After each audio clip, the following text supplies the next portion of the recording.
What's up, everybody, and welcome into the newest episode of Crunch Time with Kruck. This time around, we will be talking about the NFL, college football, college hoops, FIFA World Cup, and then, as always, we add something interesting at the end. Make sure to stick around to see what that one is at the end. But before we get started, I'm always joined with my co-host, Max Williams. Max, how's it going? It's going great, Kruck. How you doing today? Well, I figured you'd be a little bit happier because, unfortunately, the Ohio State Buckeyes made the playoffs, so... I figured you were going to showboat or wear some Ohio State gear, but luckily for us, you're not. We're also joined in the booth with two other guest stars, a reoccurring star of Donald Berry. Don, how's Oklahoma these days? Oklahoma? I hardly even know her.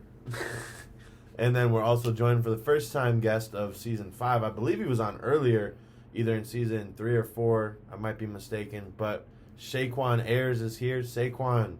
And it's lovely to have you, man. Thank you. It's nice to be here. All right, let's get stumped into things right away. So as we mentioned, NFL will be our first one on the slate. Looking at it, the Eagles still holding that number one spot in the league with 11-1. Minnesota is the other double-digit win team with 10-2. Do either of those teams have a chance of winning the Super Bowl? I'm going to stop you right here. How about them Cowboys? That's all I have to say. All right, well, he brought it up. Right so about the Cowboys, I guess. He just mentions the Cowboys. Let's talk about Jeff Saturday's biggest loss as a head coach, 54-19. Break down that game. That is honestly just the Dallas Cowboys going out and playing with their food. That was just an absolute obliteration of the Indianapolis Colts and an absolute embarrassment. Jeff Saturday, what happened? Well, the Cowboys scored 33 unanswered points in the fourth quarter. Entering the fourth, it was 21-19. Yeah. It wasn't a bad game. And then it turned into just an absolute onslaught. Ayers, can you break down just what fell apart for the Colts in that fourth quarter? I'm going to just be honest. I'm not a believer in the Colts defense at all. Jeff Saturday, he's very new as a head coach. So first, he needs to find a new damn defensive coordinator because clearly their recipe isn't working. And if he wants to maintain a head coaching position in the NFL, then he's going to have to find a working formula, and he needs to reevaluate his entire coaching staff if he hopes to remain the permanent head coach of Indianapolis. Yeah, Ayers, I agree with you with that. I think, obviously, for the Colts, having it that close, right? Having it close between both teams and obviously losing it against the Cowboys like that. Again, the recipe for the Cowboys this year, when they're healthy and solid, is having Tony Pollard, Ezekiel Elliott running like they are. That is their formula to success, and obviously Dak Prescott kind of taking a lesser role overall for the team. I think that's going to be something to keep in mind as the year goes by for the Cowboys. But, Kruck, getting back to the original question, right, with the Eagles and the Vikings, do I think both teams got a shot? I think both teams do. If you look at the Eagles, right, Jalen Hurts is a quarterback that everyone came into the year, didn't know what he was going to be like. I think he's lived up to expectations, and their defense is way better. Obviously, getting way more pressures on quarterback, getting plays, and obviously if they get home field, you better watch out for Philadelphia. The Vikings, though, what makes you scary about them is having Justin Jefferson and Dalvin Cook and all those weapons. And I always think about if you look at it, Kirk Cousins has to be that guy going into playoffs. Will he be? You can say he's always a regular season guy, quarterback, but sometimes you don't really know. And that's why I think the Vikings and Eagles both got a shot going into these playoffs. So sticking with the NFC, the last time that the Eagles made it to the Super Bowl and won it was with Nick Foles because Carson Wentz was injured. They were a number one seed going into the playoffs, and yet they were underdogs in every single game they played, even in the opening game where they had to play the Chicago Bears. And, I mean, I'm a Bears fan, but even I didn't have high expectations for that game. So do you think the Eagles will once again be the underdog going into the playoffs, or do you think that they put on a big enough show and enough progress that people are just going to start respecting them now? For me, I think the Eagles actually won't be the underdog anymore. And I say that because of how this year has gone and how they've beaten teams throughout this year. I mean, we look at it with the Titans game this last week, right? A team that everyone's still thinking they might make the playoffs, definitely winning the AFC South. They came in and showed. A.J. Brown came in there, Devontae Smith, and that's why they're going to be a team to watch, I think, to go into the postseason. Donnie Berry, are the Eagles still the underdogs in the NFC, or are they the ones to beat? I'm gonna stick with Jerry's boys. The Cowboys right now are just a completely and totally different Cowboys team than any other team we've seen in the past. Cowboys have been statistically known for going 8-8 these past, 7 seasons. And so just to see them return to somewhat of a former glory, sitting in one of the top spots in their division, comfortable heading into the playoffs, I don't think anyone beats the Cowboys right now. And moving on to AFC, this one will be starting off with Ayers and going around. Who's the team to beat in the AFC? Is it the Bills? Is it the Chiefs? Definitely. Or is it the Bengals? It is definitely right now the Chiefs. Though they did just take a loss to the Bengals, the Chiefs have pretty much found a way to resurge the offense even without Tyreek Hill. They have found weapons there, getting more guys involved. Of course, we'd like to see more production out of Clyde Edwards-Helaire, but Pat Mahomes is Pat Mahomes, and that guy knows how to win. And that's one guy I would never want to bet against that guy when it comes to playoffs. I see those guys making at least another run to the AFC Championship. And yeah, I mean, I wouldn't doubt Patrick Mahomes. I wouldn't doubt Joe Burrow right now either. I mean, how Joe Burrow is playing right now and how the weapons are. I mean, yes, I'm a Bengals fan, but I'll tell you this. How Cincinnati is coming together. They're more physicality better. Last year, we saw more of the style plays and overall. This year, Cincinnati's showing their running game is coming more better together with Samaje Perine, and obviously when Mixon gets back, that's a huge upgrade. Oklahoma boy for sure. And then obviously Jamar Chase. That's still that connection you have, Jamar Chase. It looked like he didn't miss a beat, obviously, coming from the Chiefs game. I mean, the Bills you can't sleep on either. I mean, I'll say this about Josh Allen. When he's fully healthy and when he's himself, I think the Bills are a team you can't sleep on. And obviously Ayers was right with the Chiefs and all their weapons and players. They're still a dangerous team. But for me, the Bengals right now, I think are the scariest team to play right now in the AFC. Well, since we're all just going to sit here and up-talk our favorite teams, Max, I think the Bills are the team to beat. And that's simply for the fact that, the Bills, once we can get Gabe Davis to catch a football, that's when we finally put it together. But right now, Josh Allen, we know that he needs Tommy John surgery. We don't know we don't think that will happen. It's so far this season. So I think that he rides the season out. I really think he goes deep into the playoffs, maybe an AFC Championship game with that torn ligament in his elbow.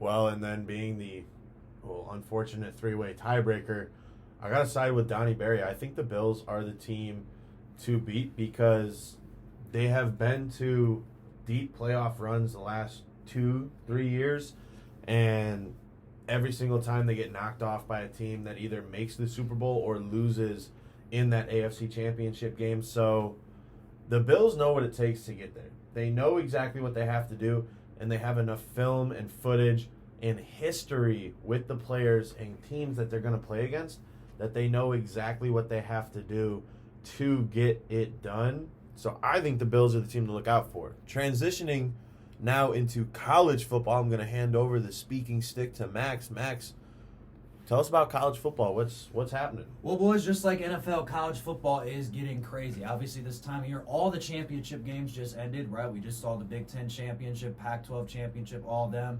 And the committee finally made their decision for their top 4 teams. Looking at it, it will be Georgia versus Ohio State in the Chick-fil-A Peach Bowl. That'll be happening on New Year's Eve at 8 o'clock. And then Michigan, the number 2 seed, will play number 3 TCU. Even though TCU lost to Kansas State in the Big 12 championship, the committee, in their eyes, still put TCU in there. So, guys, when I look at this, you see these matchups. Obviously, people were still thinking about Alabama trying to get in there, right? Alabama possibly maybe sliding in.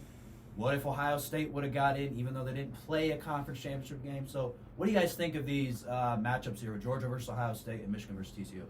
Man, I'll be honest with you. I am not a fan of Alabama, but looking at it, if Alabama made the 4 seed, Ohio State jumped up to 3, and TCU dropped out, I think that would be the best possible option for the college playoffs, because then you get a Georgia versus Alabama game, and you know that in the postseason, both of these teams are going to step it up. And then you get a rematch of Michigan versus Ohio State. And as everybody who's followed the podcast knows, is that I chose Michigan over Ohio State against Max for a 100 push-up bet, and Michigan ended up pulling that one out. I think if they played again, I think Ohio State's taking it, and I say that wholeheartedly. And then looking at the other game that would have been if Alabama would have got that 4 seed, I could see that one honestly going either way. I know Georgia's undefeated. I know Georgia's just been stomping on everybody they've been going against. But Alabama in the postseason is different. Nick Saban in the postseason is different. So I would have loved to see that. But looking at it is right now, I can see Georgia taking the whole thing because if they can find a way to get past Ohio State, that's going to be their toughest game of the postseason. I don't think Michigan or TCU stands a chance against an overpowered Georgia this year. Okay. What do you think, Ayers? Okay, so as a Spartan fan, it's very known that I hate Michigan. I am a loyal Michigan State fan, but I'll have to give their props to Michigan this year. They've handled business. The running back tandem of Blake Corum and Donovan Edwards has been absolutely unstoppable. And even though it's been very rare moments where the running game hasn't happened for Michigan, J.J. McCarthy has also stepped it up, and Michigan's defense has been locked down. Now, they did almost blow a game against Illinois, but at the end they won, which is most important. And then with the Big Ten championship, I expected a way closer game, and even without Michigan's number one weapon, Blake Corum, they still managed to stomp on Ohio State with Donovan Edwards. Now, what I will say for this is Michigan versus TCU, it's going to be a tough matchup, but if I have to be honest, I do think Michigan pulls that one off. Yeah, I don't disagree with you there, Ayers. I mean, obviously Blake Corum not playing is a huge part, guys. I mean, when we think about it, Corum was one of their main leaders for this team. And so, Donnie, when we look at Michigan, TCU, Ohio State, Georgia, we look at all these teams, right? Who do you think is the most scariest team you do not want to play right now in these top 4 games?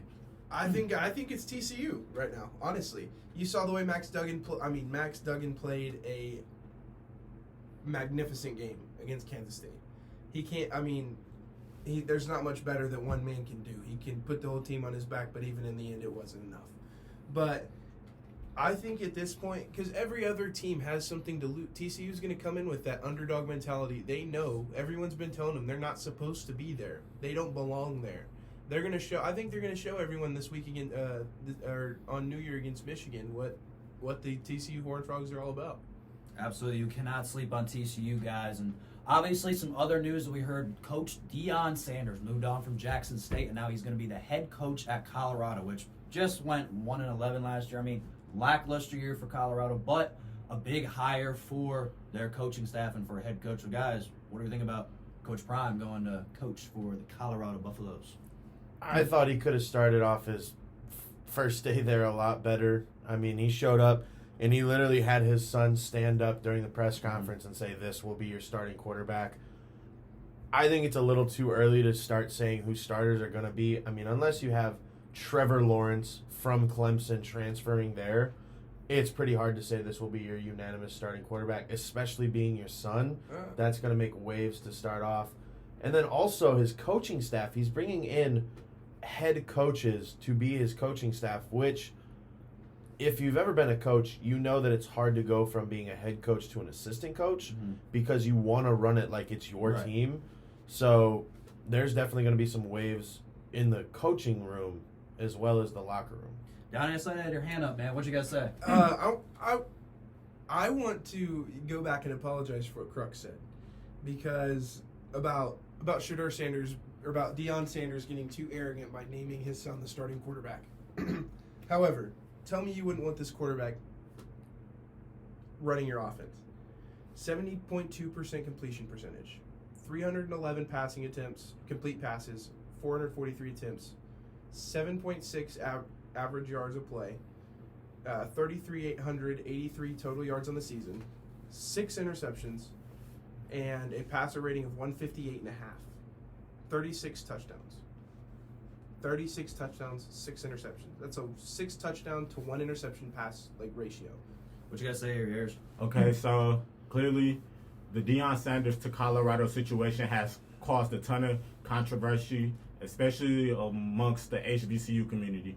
While I myself don't attend an HBCU, I have 3 family members in my house who are HBCU graduates. So it's a tough conversation. And then in general, with the situation with Shedeur being announced as the starter, I will argue that though Coach Prime brings his son to Colorado, you can't just name him the starter. Now, don't get me wrong, Shadir's stats are excellent, but the argument is he did that against FCS competition in the SWAC. And outside of Jackson State and maybe arguably Grambling and Alabama State every now and then, Jackson State hasn't really played anybody who's that good defensively. So I think his stats are kind of boosted due to the competition he was facing. Now, I personally think going out of high school, Shadir was only a 3-star recruit, but he was good enough to play at the Power 5 level, but I wouldn't have seen him as a starter at the Power 5 level. So it's a tough conversation because I feel Colorado's quarterbacks could possibly give him a better competition than just naming Shadir the automatic starter. Nah, listen, I'll just say this real quick. I think it's going to be way different for Coach Prime, right? It's going to be a new team, new era. I think it's going to be interesting to see how he competes with the other teams in the Pac-12. I mean, you look at the other teams real quick with UCLA, USC getting ready to leave to go to the Big Ten coming up. So obviously those are going to be something to keep in mind with Coach Prime. And last thing, boys, here with college football, just want to do a fun little segment with you guys. Obviously we know about the top 4 teams, right? But looking at the other bowl games like the Orange Bowl, we got Tennessee and Clemson. We got the Cotton Bowl with Alabama and Kansas State, and then the Rose with Penn State and Utah. But, I mean, those are the bigger games. But, obviously, if you guys got a lower bowl game, what other bowl game thing kind of excites you here coming into this bowl season here of 2022 into 2023? Man, I want to see that Penn State US, or you said it was Utah. Penn State, Utah. I want to see that game. That is going to be a great game. I've always been a Big Ten fan. You guys have heard me say it day in, day out on this podcast. But, honestly, I think that'll be a really good game. And I want to see Penn State take it because at the end of the day, I'm a Big Ten fan, so I'd like to see Penn State take that one over Utah. Ayers, what about you? What bowl game kind of excites you to look at? I definitely agree with Kruck on Penn State, Utah, but I do think Utah stomps Penn State in that matchup. And then I'm always more the guy, I pay more attention to the college football playoff than the actual other bowl games, but I will say usually every year, Rose Bowl is the number one game that excites me, and then this year, I'm not sure if they may have changed the name. The Red Box Bowl used to be a slightly exciting competition. So, yeah, it's going to be good bowl matchups, but I'm definitely more of a playoff guy. Last but not least, Mr. Donnie Berry. I've got a couple of games to watch, actually. First, I'm going to start with the Cheez-It Bowl, Oklahoma versus Florida State. I think watching Jordan Travis and Dylan Gabriel get to go head-to-head against each other, I think that'll be an amazing game to watch. That's a good game. I think that will be an absolute gun show of a game. I think that will be a very high scoring, very fast paced, electric offensive game. And then besides that, I'm going to look at the Liberty Bowl, Kansas versus Arkansas. I just think that Kansas, coming off a hot season, going to go up and put their name up against the likes of an SEC school such as Arkansas. And I think it'll just be an extremely good proving game for the Big 12 in Kansas. What about you, Kruck? Oh, sorry, I already did it. No, My fault. I already got it. But I'll just say mine real quick before you hand it off to Ayers with college basketball. I'm going to say this one. I'll say it's interesting. I don't expect this game to be interesting, but Tulane and USC. I'm a little interested to see how Tulane does. You always want to see those group of 5 teams, see how they do in like major competition. But USC obviously had a chance to go to the playoff. A chance for a team. How are they going to respond going into that bowl game? A lot of teams, they kind of strag off. I want to see how Caleb Williams plays. Possibly could win the Heisman Trophy in the situation. Obviously, I guess let's talk about that real quick since I just mentioned it. Heisman Trophy ballot came out with the 3 quarterbacks. Stetson Bennett. We had Max Duggan, C.J. Williams. Stroud, Caleb Williams. Quickly, who we got for Heisman? Ayers, start with you.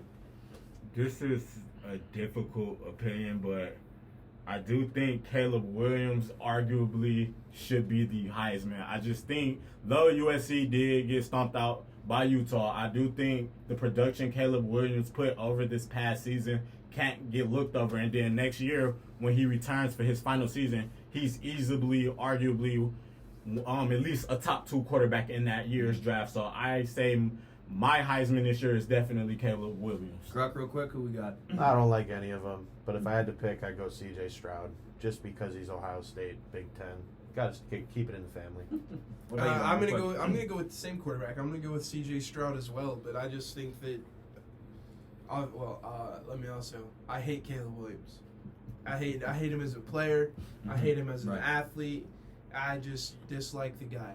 I mean, dude painted F Utah on his nails, only to get absolutely embarrassed by a bunch of dudes from the mountains. Yeah, and he did get embarrassed quickly. It's probably a C.J. Stroud, Caleb Williams race for me. We'll see what happens. Yeah. But quickly, we're going to transition over to men's college basketball. We're going to give it off to my man, Ayers. Ayers, what do we got to talk about with college hoops now? Yeah, so this year, completely different rankings. Like, typically your top teams, usually Kansas, Virginia, Gonzaga, but this year we have an unexpected number 1 in Houston. And I will say with Houston, Marcus Saucers, I wouldn't say he's the best player in the nation, but he's definitely led Houston to an unbelievable season so far. Now, I will say I don't believe that number 1 ranking lasts for Houston, just due to the competition Houston has played so far. Their most notable game really was against Oregon, which, they came out on top of that, but every other team they've played so far lackluster. And then, even though, I'm a Michigan State basketball fan, we just fell out of the top 25, but I would say Kansas, that's a team that I easily think repeats the national championship. Right now, they're the 6th ranked team, and Jalen Wilson has been averaging 21 points per game and making Kansas look like a dynamic offense as always. But I will say, if Kansas doesn't repeat, expect Virginia to also make a push. Even though they didn't win the national title last year, that is a team that is always in the race, and you should always be afraid, or at least be aware of when you step on the court with Virginia. So, Donnie, who's your team that you got in college hoops? I watch little to zero college basketball. I know that's kind of bad, being a sports fan and all. However, it's just not my cup of tea. I'd much rather watch ESPN The Ocho, watch some of the more diverse and dynamic sports that we have to offer. I'm a huge fan of spikeball, professional spikeball. Also professional pickleball. It's on the rise. But honestly, I'm going to look at these rankings and pick a team at random. I am going to go with... You know what? TCU has had a really good football season. We'll go with the number 24 TCU Horned Frogs. That's my team. Well, we'll see if TCU, I don't know if they'll be that good, though, at men's basketball. And obviously, give respect for all the sports you named right there, obviously, from the Ocho. It's great to watch that. Getting back to the question of college basketball, I'm not going to sleep on Houston, for real, though. I think for Houston, for real, how they play defense and how they play is a great team to watch. Ayers, you mentioned it with Kansas. I think they're going to be a team, too, with obviously you mentioned Jalen Wilson, their stars. I mean, looking at another team, though, that could make some moves, I'll say Indiana. And here's why I say Indiana. Tracy Jackson Davis, if you don't know who he is a very talented guy. He gets a double-double every time he plays. And if you look at the Big Ten right now, Purdue is the top team that's there. Maryland's around there. But I think Indiana is a team that's stacked with they can shoot the ball from three-point range. So I think if you're a team to watch at any of them, I think Indiana is a scary team to grow. Personally, March Madness is a long ways away, but I would personally like to see the final game of the season be Houston and KU. I think that would probably be the best national championship out of any of these options. Don't get me wrong, any two teams that square off in the Natty are going to still be an absolutely great game, but I think those two teams will put up the best fight. But my team, I am a UW-Madison, Wisconsin fan. They're not in the top 25, so I'm going to pull a Donnie Berry and just pick a team at random. TCU. Honestly, I'm going to pick Baylor, and not because of their men's team, but because of one reason. Brittany Griner went to Baylor when she played for the women's team, so give me Baylor. Man. Wow, there's your take, everyone, with Brittany Griner. He's an All-American. Yeah, outside of my Spartans, I will say Purdue, they always have a very solid basketball team. Yeah. So if it's a team that I project to at least win the Big Ten, Purdue would be my number 1 pick. All right, so we're going back to the women's side from last week, and I will not move on my statement. UConn is the team to beat. South Carolina is good. Don't get me wrong. South Carolina are so good. But UConn's the team right now. They are. They've been the team. They are the team.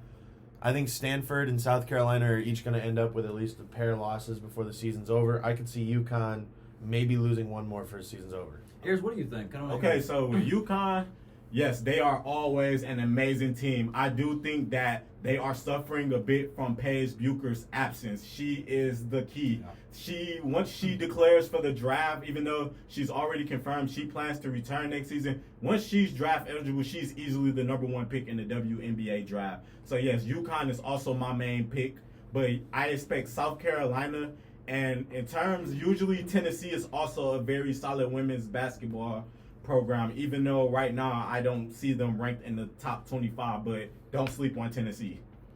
Yeah, I mean, last week I mentioned Stanford, right? And we all had different takes. I thought Stanford women's team was going to be good with Cameron Brink. But another team, though, that just kind of beat UConn was Notre Dame. And so I will say this, though. So that's the thing about it. I don't think Notre Dame is going to be up there in the powers. But I think it's something to keep in mind looking in this season is that Notre Dame's a team I guess you can't sleep on women's basketball. Even though UConn is, 6 and Notre Dame is 5, I mean, it's still a long season to go. South Carolina's 1. So, I mean, a lot of season to go, though, Kruck, but we'll see what happens, though. But all those teams right there, at least in the top 6, I would say, even with Ohio State and Indiana, 3 and 4, I mean, I guess you still have to see with the Big Ten how it will play out. But I think those teams still you can't sleep on in women's basketball. So, Mr. Barry, you don't really watch men's college hoops. I'm assuming you probably don't watch women's college hoops. So, are you going to take TCU for this one as well? No, TCU's not even ranked. But we'll go back to the home roots, and we'll go for number 23 Oklahoma. There you go. Can't say I'm ever too proud to root for an Oklahoma team. Looks However, like they are 7-1. However, so, this Oklahoma women's team, based off the record, looks solid. So I'm excited. All right, now I guess it's that time. We're gonna get into the World Cup. We just got through the round of 16. The last couple of games finished up today, and wow, what a surprise! Morocco knocking out Spain in penalty kicks. That Morocco goalkeeper. I would love to be in his hotel room after this. Because that man, dude saved all the PKs. I mean, that dude will be Morocco's number 1 celebrity as soon as he touches back in his home country.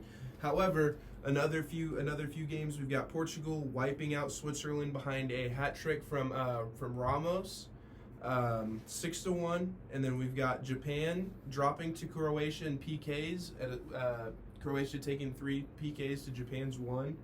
Brazil, obviously top dog in the World Cup. They move on easily past South Korea 4-1.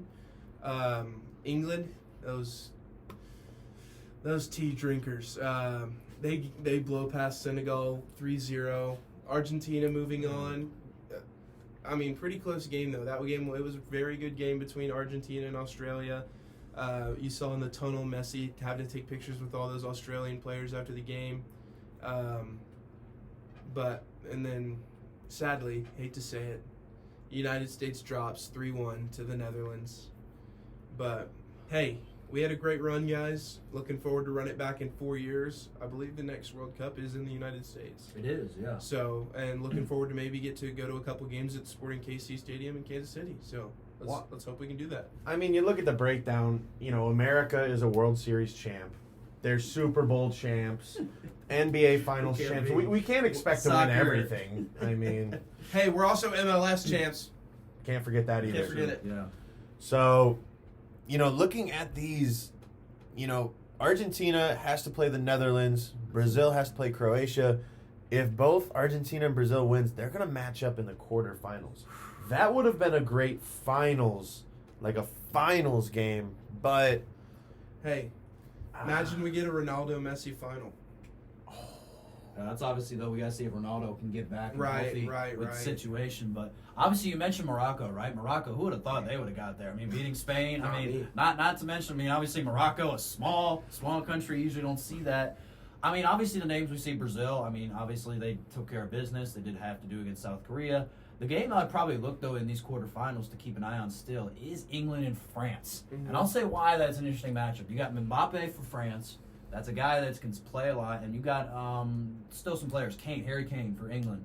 And both guys are very talented in how they play. And I think that's going to be an interesting matchup, especially because most likely knowing you probably will play Portugal. Especially after they had played against Switzerland today. I mean, looking at it though, I mean, Argentina, you can't sleep on the Netherlands though. I mean, they just beat the U.S. I thought it would be a closer game, with the U.S., but Netherlands played hard. So if you're Argentina, you cannot just look ahead for Brazil. I think that's going to be what's going to happen. I think that's going to be a closer game than people expect. All right, so to wrap up the FIFA section, we're going to go around the room, starting with Ayers and going around. What team do you think's taking it all, Ayers? You know, since the U.S. is out, and I'd be lying if I said I watch actual like soccer. Like, I'm probably the stereotype about American football that, like, since football is the biggest sport in America, that's the main sport I pay attention to. But I'm going to make a random projection and say Brazil takes it all. Okay, that's a good pick. That's a good pick. I mean, Randomly picks the number one team Just random. out of nowhere. I'm going to say I think somehow it's going to be Portugal that wins it all. And I'll say that it's a hard take. I think Portugal, first of all, they got Morocco. They're going to have something going on with England and France, right? I thought that would be a good game. But how they play without Ronaldo, to me, tells a lot about their team. And if you play a team, even though Switzerland's not the best opponent, right? If they show against Morocco and England and France, and even if they somehow play Brazil, knowing Ronaldo's help and whatever, I think Portugal finds a way to win it all. Honestly, I'm going to go tugging at the heartstrings here. So back in 2014, during the 2014 World Cup, they were selling Brazil kits at the Dillard's in the mall, and I went with my Nana. And my Nana usually does not like to buy me bright colored clothing for whatever reason. I don't know why. She's just kind of old in her ways. But she bought me a Brazil kit, the yellow top and the green bottoms. The green bottoms were reversible. Man, this thing was the coolest thing ever. Wore it till it had holes in it. So I'm going to go with Brazil to take it all. Looking at the rest of the teams left, I could say Brazil because they're a favorite. I could say Argentina because they're a favorite. But I'm going to take a team nobody's really talked about much, and I really like them. I like the way they play. I like the way they're centered. Give me England. I think England's got a good chance of making it to the finals, and then whoever they play in the finals, they're just going to have to step their game up a little bit. So we're going to transfer into our very last topic, and this is going to be the fun one that we got going on. Since it is Christmas time, this will be the last podcast before we head to Christmas break here at school. We're going to discuss our favorite and least favorite Christmas songs. And Ayers, go ahead and start us off. What's Number your favorite? My favorite, I am a huge Jackson 5 fan, and I would say that my number one would be I Saw Mommy's Kissing Santa Claus. And then least favorite, automatically All I Want for Christmas. They play that by Mariah Carey. They play that song into the dirt, and I can't stand it anymore. Someone needs to nationally ban the song. He's on to something, Max. Oh, he definitely is on to something. But my favorite Christmas song, and I've always liked it, was White Christmas by Bing Crosby. And I always it's an old song. It might be weird, right? It's serenading me later, yeah, I'm not serenading nobody. I mean, there's a lot of great Christmas songs, right? But I don't know, I'm an old classic, and I got my parents were into that for real, though, and I always like that song. Bad song that I don't like, again, Ayers has a good one with Mariah Carey. All I Want for Christmas is my 2 front teeth. I am not, for real, that song it's not even really about Christmas, really. It's about it's not something relatable. It's not something that I totally agree with. I'm going to say that to me. You don't agree with having your 2 front teeth, Max Williams? Hot take. I get Max is not a fan of modern dentistry. Hey, whatever. My takes are interesting. I'm just going to say that. Yeah, so for me, I am a huge hip-hop fan. And so, obviously, back in, I believe it was 2020, Playboi Carti dropped his album Whole Lotta Red on Christmas. So, to me, that's a Christmas album.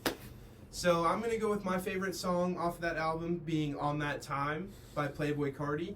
And then my least favorite song, I'm just going to,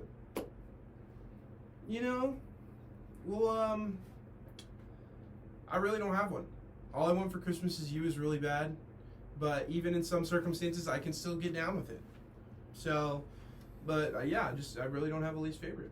I was going to say, my honorable mention for my least favorite is also Santa Claus Is Coming to Town. I don't know. Okay, never mind. I do have a least favorite. I Yeah, just forgot that existed. That's number 2. Like, I forgot that if existed. I was forced, if they told me that I had to choose between one of those songs to hear for the rest of my life if I want to live. Okay. I'd literally rather commit I totally, suicide. Ayers, you got a point. I totally forgot about that one. Yeah. That actually is played a lot. That's even just like Mariah Carey. It's actually played a lot on the radio Same too. level, yeah. Go ahead, Kruck. What do we got? For me, I'm gonna start with my least favorite. So I used to work at a Christmas tree farm every winter break when I was in high school, and the company I worked for bought 200 Charlie Brown Christmas CDs.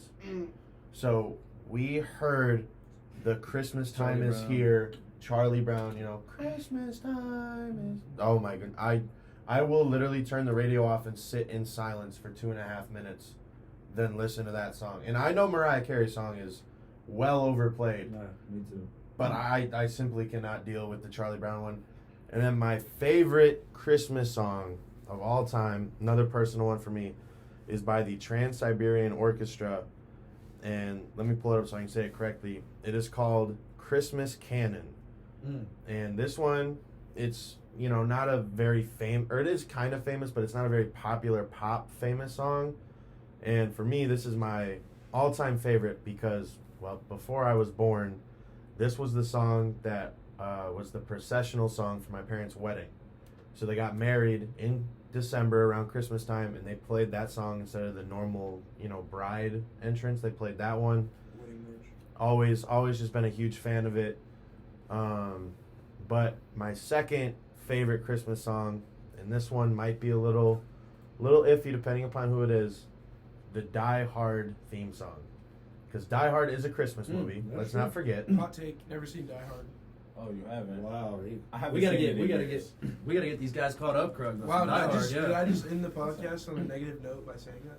No, We're just saying we'll help you I was watch gonna it say. and we'll get you on there. So, does everyone have a second favorite? Because I know mine. Yeah. Get Love on Christmas Day by the Jackson 5. Now, I think that song is the epitome of what Christmas is about. Is that you're showing your appreciation for Jesus on that day, and also it's emphasizing giving back and helping out the community, which is also a huge part of Christmas. For me, I don't know if none of you guys probably heard of this. Jingle Bell Rock by Bobby Helms. I like that song a lot. I always like, a lot of people try to do different versions of it, but his version's the best. It's kind of unique, different sounding. I'll say that's one of my other favorite songs. I'm going to go back to Whole Lotta Red by Playboy Cardi, and I'm going to go with Teen X featuring Future. It's a Christmas album, guys. It's not funny. Honestly, my second favorite would have to be the really corny one called Dominic the Donkey. I cheer up every time I've ever heard it. I don't know who the original is by, but just looking at it, I'm gonna go with it was by Lou Monti. He's an Italian singer, so that's gonna be my second favorite. And now we're gonna wrap up. That's a great way to wrap up. Honestly, it's been pretty fun having a big show. We got 4 people. Ayers, thanks for being on. Donnie, thanks for coming back. Of course. Max, thanks for making me do this again. I really enjoy it. I just sometimes run out of energy, and you keep me going, man. Thank you for that. It, man. Absolutely. From everybody here at Crunch Time, we'd love to wish you all happy holidays. We understand not everybody's Christian, so I didn't want to say Merry Christmas. But Merry Christmas, Happy Hanukkah, Happy Kwanzaa. And if you don't celebrate anything, well, happy December 25th. Until next time, this is Jacob Krugenberg, Max Williams, signing off.